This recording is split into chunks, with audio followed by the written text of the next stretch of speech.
Bonjour les Vierges, bienvenue à vous. Merci d'être là pour votre tirage des énergies de la première quinzaine d'avril.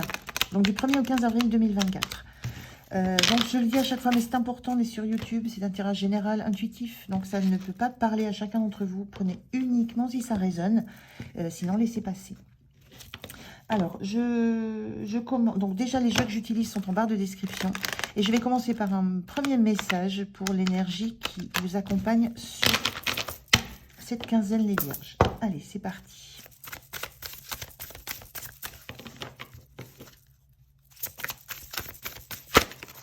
Deux, c'est trop. Je veux une seule carte.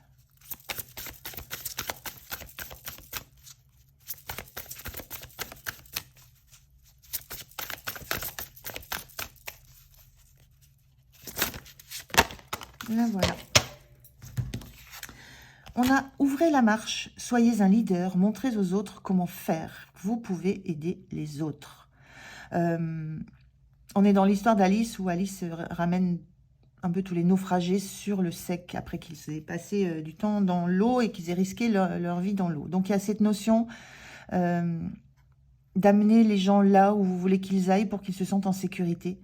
Il y a un besoin d'être entouré aussi, de vous assurer que tous ceux qui sont autour de vous vous suivent, parce que vous avez cette sensation de savoir quelle direction prendre, où aller, comment faire les choses. Il y a vraiment cette notion de leader et d'ouvrir la marche.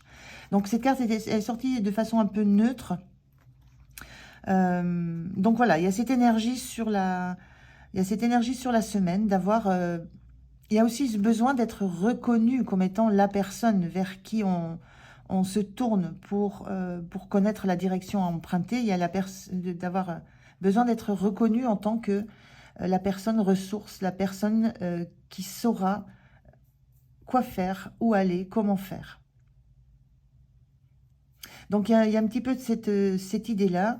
On voit Alice qui est très entourée et chacun est tourné. Voilà, il y a une notion d'être central dans l'environnement dans lequel vous vivez. Tout du moins pour... voilà, on parle de la quinzaine, mais je pense que ça peut être un peu général. Il y a ce besoin de savoir que vous avez, que vous emmenez ceux qui vous entourent, que ce soit dans le travail, dans le pro, dans le familial, dans un endroit où ça sera sécure. Il y a une notion aussi de sortir des eaux, de sortir des flots, de sortir de choses qui peuvent être émotionnellement remuantes. Là, on revient sur du sec, du dur, du solide. Il y a aussi cette notion-là dans cette carte. C'est d'être aussi dans un entourage où il n'y a pas lieu d'être dans l'émotionnel.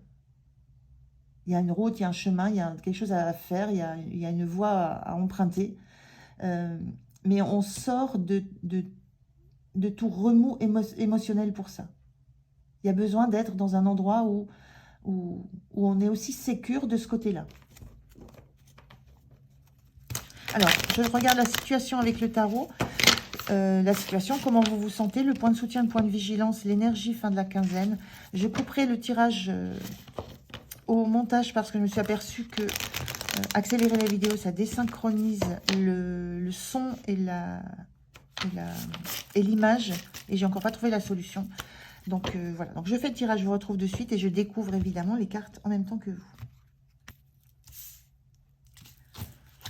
Allez, on regarde le dos de deck. Qu'est-ce qu'on a? On a le 9 d'épée inversé. 9 d'épée inversé, c'est... Moi, ce que je ressens, c'est qu'il vous avez beaucoup de... Il y a de l'ordre du souci. Alors, on parle de traumatisme ici. Souvent, le 9 d'épée, c'est ce qui empêche de dormir. Ce sont les problèmes, les peurs, les doutes qu'on traîne depuis longtemps, les expériences de vie qui ont été compliquées. Là, ce 9 d'épée, il est inversé. Moi, je ressens que là, vous avez envie de balayer ça. Vous avez envie, en tout cas, de ne pas y apporter de l'importance pour cette quinzaine. De mettre un petit peu ça sous le tapis, parce que mine de rien, c'est inversé, mais ça existe. Besoin de mettre un peu ça sous le tapis. Je vous parlais d'un niveau émotionnel, relationnel, là, dont vous ne voulez pas, que vous laissez derrière vous. Il y a cette idée-là, avec ce 9 d'épée inversé, de laisser pour cette quinzaine tout ce qui pourrait être remuant émotionnellement de côté. voilà, d'essayer de tenter de ne pas vous en préoccuper, de venir vous mettre au sec, là où c'est tranquille, là où c'est serein, là où ça ne remue pas, dans le vécu que vous pouvez avoir et dans les expériences de vie compliquées que vous avez pu avoir. Il y a quelque chose de cet ordre-là. Alors, on regarde la situation. On a le 3 d'épée inversé. Effectivement, on parle de guérison, on a l'ermite et on a le 8 d'épée inversé. On est beaucoup on est dans l'épée et dans l'introspection. Il y a de l'épée, il y a de la... L'épée, c'est le mental. Ça peut être le mental, l'ego, mais c'est aussi la communication. Donc, il y a un petit peu... l'intelligence, la rapidité, enfin, il y a beaucoup de tout ce qui touche à l'esprit. Là, on a l'ermite. L'ermite, le mot-clé, c'est solitude, mais l'ermite, c'est la position de celui qui a besoin de faire le point, justement, sur des événements du passé pour, justement, bien vivre le présent et bien projeter l'avenir. Il y a un besoin, souvent l'ermite a besoin d'éclairer ce qui s'est passé dans le passé. Donc là, sur la quinzaine,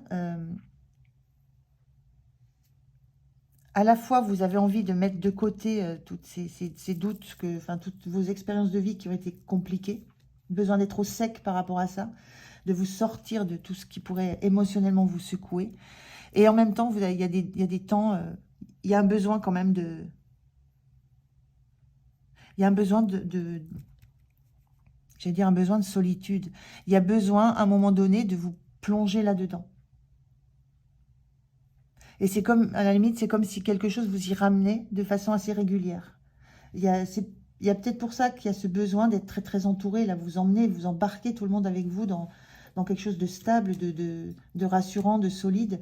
Vous emmenez du monde. Mais sur la quinzaine, il y a des moments de solitude qui vous rattrapent. Il y a des moments où ces pensées, ces événements du passé, ces blessures vous rattrapent. Et en même temps, on a ce 3 d'épée. Les 3 d'épée, c'est la peine de cœur, c'est la blessure, la blessure émotionnelle. Cette carte, elle est inversée. Il y a une notion d'avoir envie de lâcher ça, d'aller vers une guérison. Et on le ressent avec ce 9 d'épée inversé.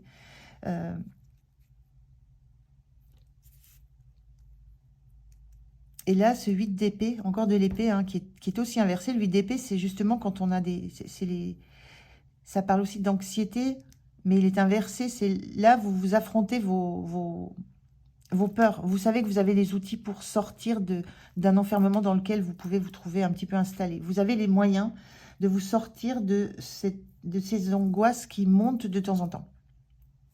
Donc moi, je ressens un petit peu ça sur la quinzaine. Des moments où vous allez avoir besoin de vous recentrer, de bien vous poser pour accepter qu'il y ait eu des blessures, mais d'accepter maintenant de savoir que vous avez les moyens de les évacuer. Qu'en fait, elles ne sont peut-être pas aussi dures, aussi importantes, aussi remuantes, aussi secouantes que ce que vous avez pu le ressentir jusqu'à maintenant. J'ai vraiment cette notion-là. 8 d'épée, c'est quand on a même peur de soi, on est en auto-sabotage. Elle est inversée, cette carte-là. Donc, vous acceptez de regarder plutôt maintenant de façon plutôt frontale une réalité, de vous affronter à une réalité plutôt qu'à des perceptions de ce que vous avez pu souffrir. Et ça change la donne, ça transforme les blessures, ça transforme l'intensité de ce que vous avez pu vivre. Et surtout de ce que vous avez pu en garder. J'ai un petit peu cette notion-là. J'ai vraiment un petit peu cette idée-là que il y a quelque chose qui se transforme dans la densité, l'intensité de la blessure que vous avez vécue. Vous l'avez toujours vécue de façon très intense, c'était très dur, ça vous a bloqué beaucoup, ça vous a fait vous auto-saboter par rapport à des situations. Et il y a quelque chose qui se transforme sur la quinzaine. Vous avez toujours besoin de cet entourage, savoir besoin que vous êtes important pour les autres, que vous êtes un maillon, le leader, le maillon essentiel, celui qui peut aider. Mais en même temps, il y a quelque chose en vous qui lâche. Il y a les périodes cette période où vous comprenez qu'il y a des choses en vous qui lâchent, de l'ordre de peur, de doute, de forme de trauma que vous avez amplifié et qui vous apparaît maintenant, qui vous apparaissent maintenant dans leur bonne intensité. Il y a quelque chose de l'ordre de la guérison qui s'amorce là. C'est plutôt intéressant hein, parce que là, vous quittez la posture de vous sentir bloqué, enfermé. Vous ressentez des pistes de sortie, des ouvertures vers quelque chose de plus apaisé. Donc c'est plutôt intéressant. Mais ça vient d'un travail que vous faites encore et toujours sur vous. Hein. Malgré le fait d'être un leader, ces temps où vous êtes seul avec vous-même vous permettent d'avancer sur un chemin qui est très compliqué. Hein. Mais là, il y a quelque chose qui bouge de façon assez vive. Moi, je ressens un peu ça. Comment vous vous sentez en cavalier de bâton inversé? Donc, le cavalier de bâton bien aspecté, on parle d'immaturité parce que c'est quelqu'un qui fonce, qui prend pas le temps de réfléchir. Il fonce, il agit, il fait et après, il réfléchit. Là, le cavalier, il est inversé. Vous prenez le temps de la réflexion. Vous êtes en action, vous êtes en mouvement, mais pas en précipitation. Vous prenez le temps de penser, de réfléchir les choses avant de mettre quelque chose en action. C'est un peu l'idée de cette image-là où il a bien fallu réfléchir dans quelle direction nager pour sortir tout le monde de l'eau. Donc, il y a quelque chose il y a de la réflexion avant de l'action, mais il y a de l'action.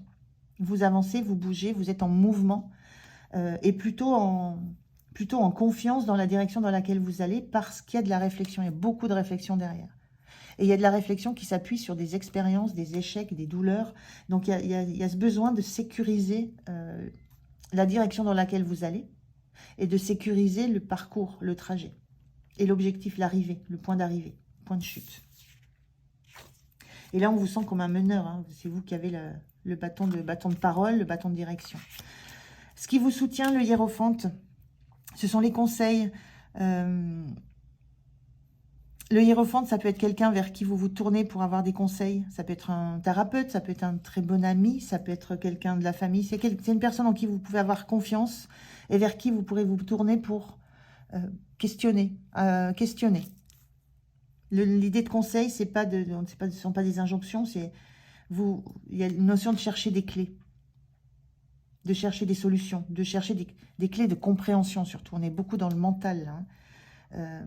Donc, il y a vraiment une idée là avec ce qui vous soutient, d'avoir ce besoin d'avoir des compréhensions sur ce qui vous anime la tête et des compréhensions sur je ressens votre monde intérieur, sur le monde dans lequel vous vivez et surtout sur votre monde intérieur. On a le hiérophante sous l'ermite là.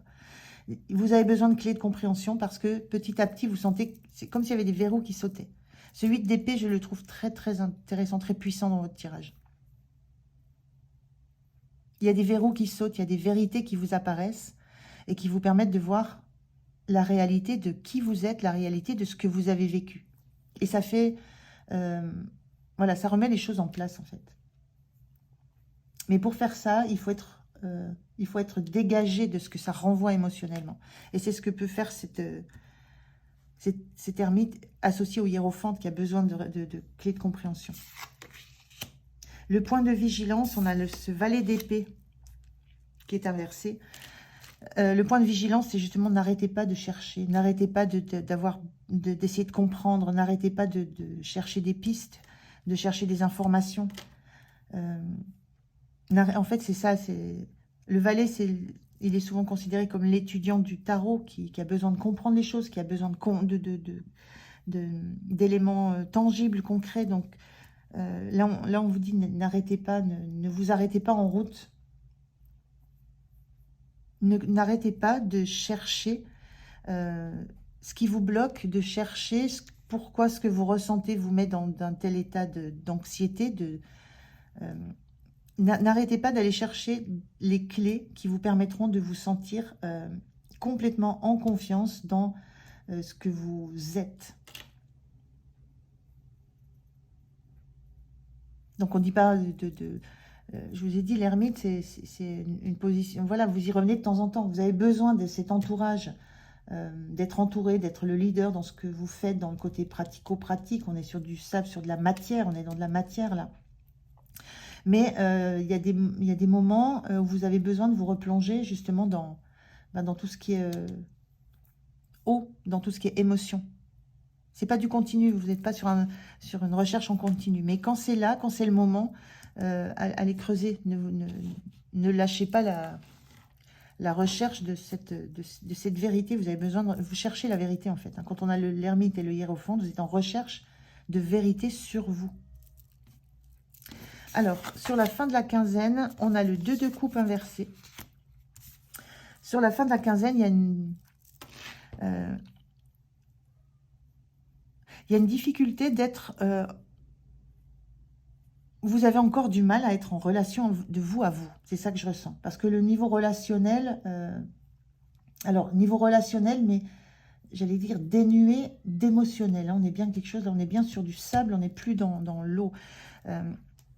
Mais de vous à vous, ça reste compliqué d'être dans la sincérité de vous à vous. C'est en ça où je vous dis que le valet d'épée est très important et de ne pas lâcher la volonté de conscientiser, la volonté de comprendre et d'apprendre. Est-ce que vous sentez que c'est compliqué, hein, ça vous paraît difficile d'être dans cette, peut-être dans cette honnêteté émotionnelle de vous à vous. Le 2 de coupe, ça peut parler de relations, ça peut parler de rencontres. C'est vraiment la rencontre de vous à vous. Hein. C'est vraiment ce que je ressens là, parce que la rencontre, là, vous êtes tellement... Il y a une notion d'être tellement entouré, vous êtes leader, vous montrez aux autres, donc il y a une notion de ne pas vous sentir seul. Par contre, il y a peut-être une notion de solitude très intérieure, très intime. La difficulté à être en relation avec vous, il y a ce sentiment peut-être de solitude intérieure qui perdure. Et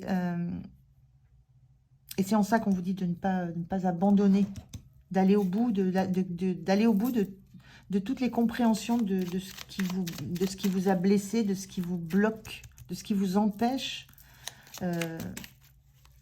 d'être en harmonie intérieure.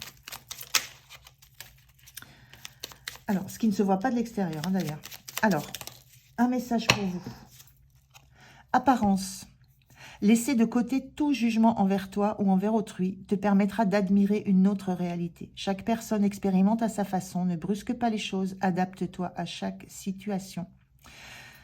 Là, il n'y a pas de jugement à avoir envers vous, de vous à vous. Il n'y a aucun jugement à porter sur vous, sur la façon dont vous agissez, dont vous vous comportez avec les autres, dont vous êtes en harmonie avec vous. Il n'y a pas de jugement à avoir. C'est un chemin, c'est un trajet. Vous êtes en route, à votre rythme, en prenant votre temps, en conscientisant les choses, en apprenant gentiment, tranquillement. Donc, il n'y a vraiment aucun jugement à avoir sur ce qui se joue en vous, sur ce qui se passe. C'est votre façon unique d'avancer dans votre vie, sur votre chemin de vie. Et on vous parle vraiment d'une autre réalité.